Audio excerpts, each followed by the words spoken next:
नमस्कार मु चिकी आपण को स्वागत करुच्ची आउ एक नुआ भिडियो। आज विषय वस्तु हूँ गोपबंधु दासଙ୍କ विषय 10-15 धाड़ीर गोटे सुंदर ओडिया रचनाटीए। तेबे चलतु पिला माने डेरी न करी भिडियोटी स्टार्ट करिबा। ओडिशारे जन्मग्रहण करिथिबा देश सेवक मानक मध्यरे पंडित गोपबंधु दास होउछंती अन्यतम। से एकाधारे देश सेवक, जननायक, कवि, लेखक, स्वाधीनता संग्रामी और आदर्श।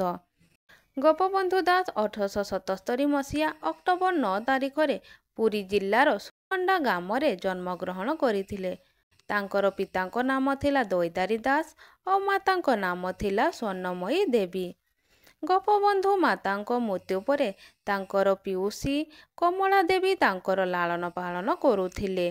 तांकर पिता गोपबंधुଙ୍କ शिक्षा पाई ग्रामरे प्राथमिक विद्यालय प्रतिष्ठा करिथिले।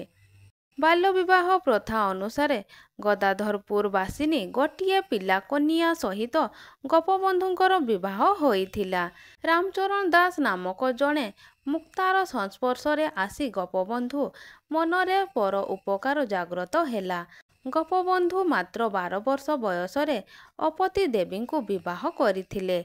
विवाह परे मध्य पाठ पढ़ा जारी रखिथिले। से उत्कल सम्मिलनी सक्रिय सदस्य थिले। एही समय तांकर प्रथम पुत्र संतानर मृत्यु घटिथिला। बाल्यकालरू दुखीर दुख देखिले तांकर प्राण कांदी उठुथिला। पाठ पढ़ा सहित जनसेवारे से मन प्राण ढाड़ी देउथिले।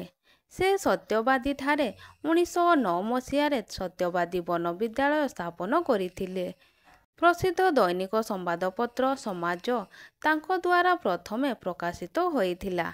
देशर स्वाधीनता संग्राम रे जोग देई से लेखिथिले, मिसु मोर देह देश माटीरे, देशवासी चाली जातु पिठीरे, देशर स्वराज पथे जेते गाढ़, पुरु तही पड़ी मोर मांस हाड़। 1928 मसीहा जून मास 17 तारिख रे एही महान देश सेवक परलोक गमन करिथिले। तेबे पिला माने भिडियोटी केमिति लागिला तळे कमेंट माध्यम रे निश्चित भावरे जणाइबे। भिडियोटी भल लागिथिले भिडियोटी गोटे लाइक शेयर कमेंट करिया पई भूलिबे नाही। जय जगन्नाथ।